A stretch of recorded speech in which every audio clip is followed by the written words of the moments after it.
એટલે બાબા કહે છે કે આ સૃષ્ટિ રૂપી નાટક શાળામાં તમે એનું શરીર રૂપી વસ્ત્ર ધારણ કરીને આપણો ખેલ ભજવવા આવ્યા. કોઈ પિતાનો ખેલ, કોઈ માતાનો ખેલ, કોઈ પત્નીનો ખેલ. પણ ચાલો એક ચોપાઈ દ્વારા હું બાબાનો મહિમા ગાઉં. આપણે બધા ભક્તિ માર્ગી છીએ, સગુણ મૂર્તિ પૂજા કરીએ છીએ, પણ બાબા નિરાકાર છે. રામાયણમાં એક ચોપાઈ તુલસીદાસજી લખી. છેલ્લે તુલસીદાસજી નિરાકાર પર જતા રહેલા હો. રામને ભજતા ભજતા છેલ્લે એક એવી કક્ષામાં આવ્યા, કબીર પણ છેલ્લે એક કક્ષામાં આવ્યા કે નિરાકારમાં જતા રહ્યા. પથ્થર પૂજે હરી મિલે તો મેં પૂજું પહાડ, તાસે તો ચાકી ભલી પીસ ખાય સંસાર. ઘંટી ન હોય તો કહો, મંદિરને પૂજે પણ જો ઘરમાં ઘંટી ન હોય તો ખાઈએ શું? એટલે એક રામ દશરથ કા બેટા, एक राम घट घट में बैठा, एक राम सकल जग पसारा, एक राम सबसे न्यारा. એ ન્યારા રામની વાતો આપણે કરવી છે. કેન્દ્રમાં તો આપણે દશરથનો પુત્ર જે હું જાણીએ જ છીએ.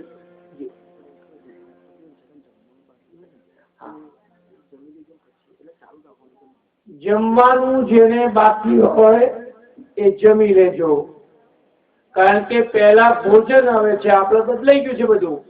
પહેલા ભોજન પછી ભજન. પણ ભૂખે ભજન ન હોય ગોપાલા. હું ખાધા વગર આવું કથા કરી શકું? ડાયાબિટીસ છે, 3 વખત ખાવું પડે. ભૂખે ભજન ન હોય ગોપાલા, લે લે કંઠીમાળા. કંઠીમાળા આપી દેવી પડે. એટલે જેને બાકી હોય જમી લેજો, ને કથા સાંભળી નહીં શકો.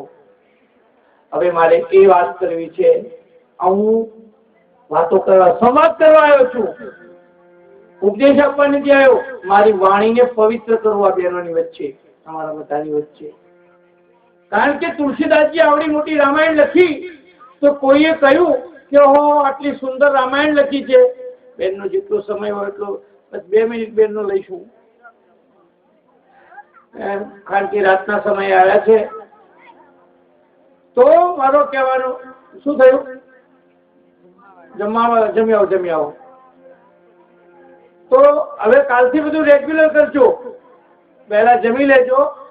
7 દિવસની આ કથા છે. એમાં મારે એ વાત કરવી છે આજે શરૂઆતમાં પહેલા, એટલે તમને વાત સમજાઈ જશે. સાંભળી લેજો જરા, સાંભળીને જાઓ. જમવા જાઓ તો સાંભળીને જાઓ, એટલે તમને આખી રામાયણ સમજાય. 2 મિનિટ સાંભળીને જાઓ. રામ જ્યારે 14 વર્ષ વનમાં ફરીને આવ્યા અને છેલ્લે રાજ્યાભિષેક થયો, ગાદી પર બેઠા, આખી અયોધ્યાને એમ કહ્યું કે ચાલો તમને બધાને હું સ્વર્ગમાં લઈ જાઉં, સધામ લઈ જાઉં. હનુમાનજી કે નહીં આપું, મારે એકલા જ. તમે બધા આખા અયોધ્યાને જવું તો જાઓ, હું નહીં આવું. રામ કે કેમ ના રાખે? અયોધ્યા આવે છે ને સ્વર્ગમાં, તું કેમ નથી આવતો? કે હું પૃથ્વી ઉપર રહીશ. જ્યાં સુધી રામાયણની કથા ગાનારો એક કથાકાર રહેશે ત્યાં સુધી મારે સ્વર્ગની જરૂર નથી. એટલે અમુક બધું ગાયું, મારું વન રાવણ છે રૂડું, વૈકુંઠ નહીં રે આવું, હો નહીં આવું, હો નંદજી ના લાલ રે, વૈકુંઠ નહીં રે આવું. વૈકુંઠ ની વાતો પણ કરીશ. તમે જમવા જાઓ, કારણ કે તમારું ચિત્ત મને જમવા મળશે. પણ જે જમ્યા હોય બેસો. ફરી બંને બહેનોનું આભાર માનીશ. અને એ રીતે કે આ આયોજકમાં બાબુભાઈ, અરવિંદભાઈએ મારી સાથેનો જે પરિચય કર્યો, વાસલા મહિલા મંડળ, એ બધાએ મારી સાથે જે પરિચય કર્યો, મારી સેવા બજાવી, એ બદલ એમનો આભાર છું. અને એમને મને આમંત્રણ આપીને બોલાયો, એટલે હું પણ આભાર માનીશ. કારણ કે મારે ગુણગાન ગાવાના છે, ભગવાનના પરમ તત્વના ગુણગાન ગાવાના છે. રામ તો ખાલી માધ્યમ છે, પણ એક એવા તત્વ તરફ આપણને જવું છે કે આપણા જીવનની આત્માની ઓળખ થાય. આપણને आत्म ज्ञान बिना सब सुना, क्या मथुरा क्या काशी, कहत कबीर सुनो भाई साधु, મને સુન સુની આવત આજી. કસ્તુરી મૃગની નાભીમાં સુગંધી હોય પણ એને ખબર ન હોય, એટલે ભટકે. એની પોતાની સુગંધીની એને ખબર નથી, એમ આપણને પણ આપણી સુગંધીની ખબર નથી. ચાલો આપણે આપણા આત્માને ઓળખવાની કોશિશ કરીએ આ રામની કથા દ્વારા. એટલે રામાયણમાં તુલસીદાસજી એક ચોપાઈ લખી, એમાં સગુણની ને નિર્ગુણની બેના મહિમા ગાયો, પણ વસ્તી મંડી પડી સગુણની. વસ્તી સમજ્યા વગર ગમે ત્યાં મંડી પડી. હિન્દુ પ્રજા સત્ય શોધવા નીકળેલી પ્રજા છે નહીં. સુખ શોધવા ગમે તે જગ્યાએ માથો નમાવે, ગમે તે જગ્યાએ બાધા રાખે, આખડી રાખે, અને જ્યાં હતી ત્યાં આવીને ઉભી રહે. કે એને આત્માની સમજણ નથી. પરિણામે આવ્યું. એટલે બહેનોને ખાસ કે આપ પધાર્યા અને તમારા આશીર્વાદ પ્રાપ્ત થયા. એટલે એમનો સમય હોય એટલો બેસે તો મને આનંદ, પણ એમના સમય અમૂલ્ય સમય લઈને અહીંયા આવ્યા છે તો હું ખરેખર ખુશી છું. અને પધારજો. જ્યારે પણ આપ આવો તો કથા તમને નિમંત્રણ આપે છે. અમારા છતરડીના યુવાન છોકરાઓ આવ્યા છે જે મારા આશ્રમમાં અડધી રાતે પણ સેવા બજાવે છે. એમાં પપ્પુ, નવીન ફતાભાઈ અને એ બધા આવ્યા છે. સંજય, અંબાલાલ, આ બધા આવ્યા છે. એમનું પણ ચાલો તાળીઓના ગડગડાટથી આપણે સ્વાગત કરશું. અને આ બાબુભાઈ ને અરવિંદભાઈએ તો જે ખડે પગે જે સેવા આ બધું કર્યું, હું એમના પર ગુસ્સે થઈ જતો. આવું મોટો અવસર લઈને બેઠા છો, લગ્ન તો એક દાડામાં પતી જાય, આ તો 7 દાડાનો અવસર લઈને બેઠા છો, તો જો ગોટાળો ના કરતા. હું ગુસ્સે થઈ જાઉં ફોન ઉપર, છતાં પણ મારા ગુસ્સાને એમને પચાવી અને જે આ શરૂઆત કરી છે એ બદલ હું એમને ધન્યવાદ આપું છું. અને આ મહિલા મંડળની બહેનો ઘેર રૂપિયો ઉઘરાઈ લીધો અને કાકરે કાકરે પાળ બાંધીને આજે આ એક વ્યાસપીઠ બનાવ્યું. ખરેખર એમને તો જેટલા ધન્યવાદ આપીએ ને એટલા ઓછા છે. ભાઈ કરવું બહુ, વાતો કરવી બહુ સહેલી છે, પણ આવા આયોજન કરવા બહુ અઘરા છે. માટે હું વિનંતી એ કરીશ, આવતીકાલથી 8 વાગે કથા શરૂ થાય, વધારે તો 8:30 પણ કથા આપણી શરૂ થાય. એ રીતે બધા જમીને વહેલો આ કાર્યક્રમ કરીને બેસજો, જેથી વિક્ષેપ થાય નહીં. શરૂઆત સારી થઈ છે. અંગ્રેજીમાં કહેવત છે કે વેલ બિગન ઇઝ આફ્ટર. સારી શરૂઆત અડધી સિદ્ધિ છે. એટલે આ રામાયણમાં તેજ મૂકીને ભગવાન ગયા, સ્વર્ગમાં ગયા, પણ એનું તેજ ક્યાં મૂક્યું? રામાયણમાં મૂક્યું. કે ભલે હું સ્વર્ગમાં છું, પણ પૃથ્વી પર મારું તેજ રહેશે. માટે તમે કથા સાંભળજો. અને એ તેજ આ પોથીમાં છે. આ માથા પર કેમ મૂકીને લાયા? માથામાં તો છાણે મૂકીએ છીએ, આપણે ચાર મૂકીએ છીએ, બધું માથા પર પાણીનું બેડું મૂકીએ છીએ, પણ આ માથા પર કેમ મૂકી? તમને ખબર છે? કૃષ્ણ ભગવાનનો જન્મ જેલમાં થયો ત્યારે વસુદેવે ટોપલો માથે મૂકીને જમના પાર કરી અને લઈ ગયા નંદના ત્યાં. કૃષ્ણ, નાનકડા કૃષ્ણને, જન્મેલા કૃષ્ણને માથે મૂકીને લઈ ગયા. કેમ? કારણ કે માથા ઉપર કનૈયો હોય તો કોઈ વિઘ્ન ન આવે, માથા ઉપર પોથી હોય તો કોઈ વિઘ્ન ના આવે. અને જમનાએ માર્ગ આપી દે. જમના નદીએ માર્ગ આપી દીધો. એમ તમારા ને મારા જીવનમાં જમના આવશે આડી. માટે એ જમનાને પાર કરવા માટે રામાયણના વિચારો માથે મૂકીને ચાલીશું. બીજી વાત મારે એ કરવી છે, એક જ દેવ એવો છે રામ, કે જેને નાનામાં નાના કોઈ આભડછેટ ના રાખી. મોરારી બાપુએ રાજકોટમાં કથા રાખી હતી. જે ઝાડુ મારે ને જે લોકો હરિજનો મંગી લોકો, એની કથા રાખી હતી. અને બધા કોઈ સાધુ જમવા તૈયાર ને મેં શરૂઆત કરી કે ચલો જમવા બધા જાઓ. અને એ નાનામાં નાના માણસને જો ગળે વળગાડ્યો હોય તો રામે. ઋષિ મુનિઓ તો અભળાઈ જતા હતા વાતે વાતે. શબરીને ગળે વળગાડી, ભીલોને ગળે વળગાડી, કેવટને ગળે વળગાડ્યો, દરેકને પાવન કર્યા. અહલ્યા જેવી પાપી સ્ત્રીને એનો ઉદ્ધાર કર્યો. આ રામ, એ રામને જો સમજીએ ને તો આત્મા ઓળખાય. એટલે મેં રામાયણ પસંદ કરી. ઘણા શાસ્ત્રો મારી પાસે હતા. જે બહેનો આવી છે ચોપડી આ દીવડી પડી હોય, ફેદા ફેદી વાંચતો હોય એટલે ગોઠવવાનો ટાઈમ ન હોય. હું તો કામે ના કરી શકું બહુ. અને એ અહીંયા બહેનોએ આવીને મારા ત્યાં કચરો પણ સાફ કર્યો છે. હવે હું અંદરનો કચરો સાફ કરવાની વાત કરવાનો છું. મારા ઘરનો કચરો તો હું સાફ કરી શકું એમ છું નહીં, પણ અંદરનો જે કચરો છે ને આપણો, 80 વર્ષનો એક માજી દર્પણ ખરીદવા ગયો મોઢું જોવા દુકાન ઉપર, એટલે કે ભાઈ 10 રૂપિયા ને 250 લાય તો કે માજી કે અમે સારું નહીં દેખાતું કહેતો કે 20 રૂપિયા લાય. દુકાન વાળા 20 રૂપિયાનો બતાવ્યો કે અમે હું રૂપાળી નહીં દેખાતી. 30 રૂપિયા વાળો, 40 રૂપિયા વાળો, 50 વાળો, 100 વાળો બતાવ્યો કે અમે હું સુંદર નહીં દેખાતી. દુકાન વાળો કે માજી અરીસા બદલવાની જરૂર નથી, હવે ચહેરો બદલવાની જરૂર છે. હવે 80 વર્ષે તો જેવો છો એવો જ દેખાવાના. એમ રામાયણ ચહેરો છે, એમાં આપણે જોવાનું ક્યાંક આપણી મંથરા જેવા હોય. અમારે છતરડીની એક બેન કે અમારા ગામમાં 3 મંથરાઓ રહે છે અને એ કોકનો ઘર ભાગવાનું જ કામ કરે છે.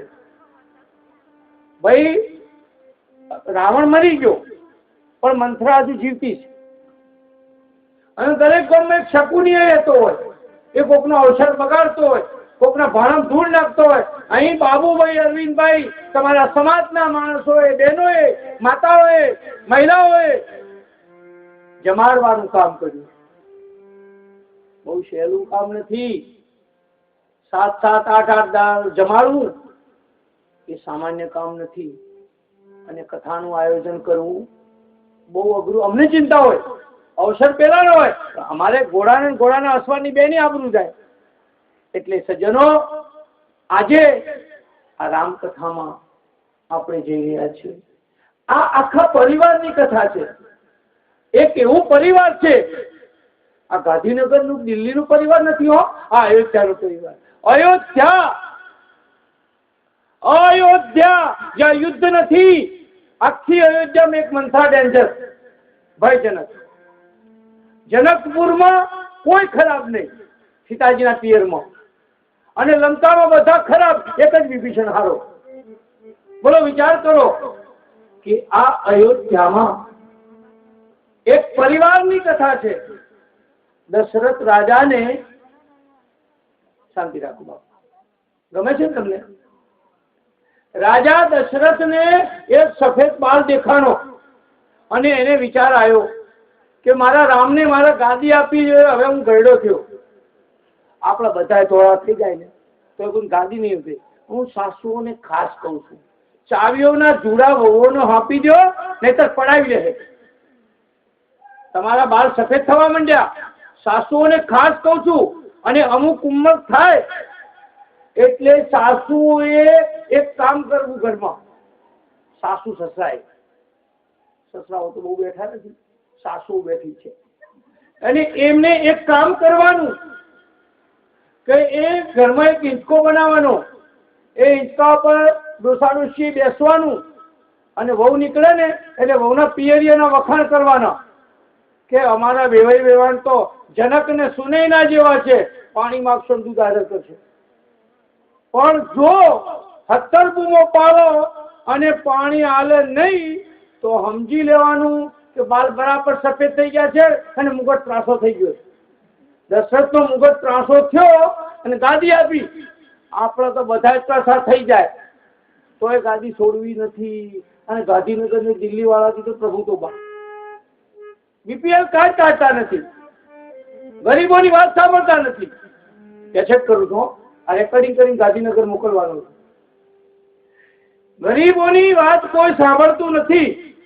એક જણો ચૂંટણીમાં ઉભો રહ્યો, સાંભળવા જેવું. રામની ચૂંટણી તો બહુ મોટી હતી, આખી અયોધ્યાએ પાસ કર્યા હતા.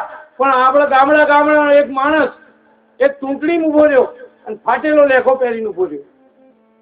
ફાટેલો લેખો પહેરીને ઉભો રહ્યો. ગામના માણસ કે આપણા મોહનભાઈ બહુ સારા છે, ફાટેલો લેખો પહેરીને ઉભા છે, કે આપણે ખોબે ખોબે વોટ આપો. એટલે બધાએ વોટ આપે વિશ્વાસ કરી. 6 મહિના થયા તે આખા ગામના લેખા ફાડી નાખેલા, એનો લેખો સુધરી ગયેલો. એને રામકથા ક્યાંથી દે? એને રામ ક્યાંથી એના હૈયામાં આવે? રામ તો તમારા જેવી માતા બહેનોના જે કાકરે પાળ બાંધીને ભગવાનના કામમાં ભીખ માંગવામાં કઈ વાંધો નહીં. મરું પણ માગવું નહીં. અપને તન કે કારણ, પોતાના પેટ માટે રોટલો નહીં માગવાનો, પણ પરમારથના માટે માગવામાં કોઈ શરમ નહીં. હું અહીં તેલ નાખું કે ભાઈ અહીંયા વરસજો, તમે તો બધા શાકભાજીના ચોરેલા પૈસા હોય, તમારા પતિના છાણામાં પૈસા આ બધી બહેનો ભેગા કર્યા હોય, એમાંથી 10મો ભાગ કાઢો. ઘરમાંથી હું મારી આવકમાંથી 10મો ભાગ કાઢું છું. મંદિરની ઘંટડી આખો દાડો વગાડે તો ભગવાન છેટો રે. હનુમાનજી છેલ્લે ઉભો હોય. મારા મંદિર તમે જોજો, હનુમાનજીની પાસે રામ નથી, પણ રામની મૂર્તિ જે છે ત્યાં હનુમાનજી છે. કારણ કે હનુમાનજીને કોઈની જરૂર નથી, રામને હનુમાનજીની જરૂર પડે. કારણ કે રામ પાસે જવું હોય તો હનુમાનજીને વકીલ રોકવા પડે. હનુમાનજી હોય તો રામ પાસે લઈ જાય. તો આપણે રામ પાસે જવાનું છે. ઘણી બહેન મને હમણાં એક પોપટપુરાની બહેને સવાલ કર્યો કે મહારાજ હનુમાનજીને અમારાથી અડાય? ત્યારે મેં એમ કહ્યું કે હનુમાનજીને કોઈ ટાઈમ કરો કે મીનાબેન છે, આ ગીતાબેન છે, આ શાંતાબેન છે, એને કોઈ તો અશોક વાટિકામાં ગયા હતા કે માં તને હું લઈ જાઉં, રાવણના બાજી છોડાવી અને તને મારા ખભે ઉંચકીને લઈ જાઉં, એમ હનુમાનજી કહ્યું હતું સીતાજીને. તો એ ગાડો હતો હનુમાનજી. એને કોઈ ભેદ નથી સ્ત્રી પુરુષનો. અને આપણે પાછળ હાથ કરીએ છીએ, બેનો પાછળ હાથ કરી પગે લાગે. કારણ કે આપણા હાથ એને અડવા જેવા છે જ નહીં. અમે ક્યાં તુજે ધોયેલા છીએ? અમારે ખરેખર હાથને અડાડવા જોઈએ. હનુમાનજી મહારાજ કેસરી રંગના કેમ છે? એક વખત હનુમાનજી રામને પૂછ્યું, મારે પાયાની વાતો કરીને પછી વાર્તાઓ પર જવાનો છું. પહેલા દાડો તો બધી પાયો મજબૂત કરવો પડે, તો નહીતર મકાન પડી જાય. એકવાર સીતાજી હનુમાનજીએ પૂછ્યું રામને કે તમે મારા કરતા સીતાજીને પ્રેમ વધારે કેમ કરો છો? એટલે રામે કીધું સીતાજી જયારે માથું ઓળે ને એટલે એની માંગમાં પાંખી હોય ને એમાં સિંદૂર પૂરે છે. સૌભાગ્યવતી સ્ત્રી હોય ને, જે પતિવાળી હોય એ સિંદૂર પૂરે. કે એ મને બહુ સરસ લાગે ને એટલે મને સીતાજી બહુ વાલી લાગે છે, એટલે હું એને બહુ પ્રેમ કરું છું. ઓહો કે હનુમાનજી દોડ્યા તે સીધા તેલમાં સિંદૂર નાખી અને મેં કૂદી પડ્યા. બિલકુલ કેસરી રંગના થઈને આવ્યા કે હવે કેવો લાગુ છું? કે સીતાજી કરતા ડબલ લાગે. ત્યારથી આ કેસરી કલરના થઈ ગયા હનુમાનજી. શંકર સુવન કેસરી નંદન તેજ પ્રતાપ જગવંદન વિદ્યાવાન ગુણી અતિ ચાતુર રામ કાજ કરીબે કો આતુર. આ તો રાત થોડી અને વેદ સાજા છે. એટલે તમને બધાને હું પ્રાર્થના કરું, મને સમય આપો. કઈ જોઈએ હું પાણી મારું લઈને આવું. કેમ? મને કોઈ આભડછેટ નથી, પણ કોઈ પાણીની એલર્જી થાય મારું ગળું ફાટી જાય. ખાવાનું મારી કોઈ રોટલી શાક ખાઈને આવું. કારણ કે કથા દરમિયાનમાં આડું કોઈ તેલ ખવાઈ જાય તો મારાથી બોલાય નહીં. એટલે આખું થિયેટર રામનું છે. લટકું મારું થિયેટર રામનું, સિનેમાઘર રામનું છે. અને આપણે સારી, મારે તો અહીંયા વાસણાની બહેનોની ભાષામાં વાતો કરવી છે. કારણ કે કથાનું નામ મહિલા મંડળ કથા આપ્યું છે. એટલે મારે વાસણાની બહેનોની જે ભાષા છે એ ભાષામાં મારે વાતો કરવાની છે. તો આ રામ એક પરિવાર, એક એવો જગતમાં એવો જન્મ્યો હનુમાનજી કે જેને રામને પણ ઋણમાં રાખ્યા. આ અયોધ્યા નગરીમાં રામનો જન્મ થયો. રામ, લક્ષ્મણ, ભરત, શત્રુઘ્ન, આ 4 ભાઈનો સંપ જુઓ. 4 હરખા નથી પાછા. રામ સીધા, લક્ષ્મણ વાંકા, ભરત સીધો, શત્રુઘ્ન વાંકો. ઘરમાં 2 નળિયા હોય, સીધા રાખીએ પાણી પડે, 2 ઊંધા રાખીએ તો, પણ એક સીધું ને એક ઊંધું તો ઘરમાં પાણી ના પડે. નળિયાવાળા ઘરની તમે જાણો છો. એવી રીતે 4 વિરોધી છે, પણ છતાંય પ્રેમ કેવો છે. ભરત કે મારે ગાદી ના જોઈએ, રામ કે મારે ગાદી ન જોઈએ, લક્ષ્મણ કે હું સેવા કરવા જાઉં વનમાં, સીતાજી કે હું જાઉં. પ્રેમની હરીફાઈ તમે જુઓ તો ખરા. આવી પ્રેમની હરીફાઈ ક્યાંય છે આજે ભાઈઓમાં? કળિયુગ આવ્યો છે. સદેવ કહે હવે નહીં રહીએ પાંડવો, એવા કળજુગ આએગા. કળિયુગ આવ્યો. માતા પિતાએ પુત્ર જન્મ્યા, ઘડપણમાં સુખ બાળેગા બાળેગા, પરણાવ્યા પછી 5 દિવસે, પરણાવ્યા પછી 5 દિવસે વહુના વચને ચાલેગા ચાલેગા, એવા એવા કળયુગ આયેગા. આ કળયુગ આયો. કળયુગ શેમાં છે? હોનામાં છે, જુગારમાં છે, દારૂમાં છે, વ્યભિચારમાં છે. એ કળયુગ થી બચવા માટે રામ નામનો આધાર લેવો પડશે. અને 2 અક્ષરનું નામ રામ. અલ્યા ભાઈ, રામના પગલે ચાલે ને એને કાંટા વાગે નહીં, પણ રામના પગલે ચાલે ને એને કાંટા વાગે. એક મુસલમાન પણ એમ કે મેં હરામ કા ખાતા નહીં, એને એનો મતલબ કે મેં રામ કા ખાતા હું. રામનું ન ખાય એ શું ખાય? રામનું ખાય. હા, અમે ખાઈએ છીએ, રામનું ખાઈએ છીએ. બળિયા બાપજીની આપણે પ્રતિષ્ઠા કરી તો એ પણ ભગવાનનું સ્વરૂપ છે. તો બધા જમવાનું કોને બાકી છે? તું બાકી છે? કઈ વાંધો, હું એક હશે તો કરીશ, પણ પ્રેમથી. પણ કાલથી ભોજનમાં હોશિયાર નહીં, ભજનમાં હોશિયાર રહેવાનું. હા, તો આ તો ઘરની નિશાળ છે, આ મોટા નિશાળિયા છે. બહુ સરસ.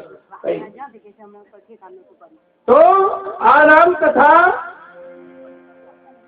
એવી છે કે આજે પણ ગવાય છે.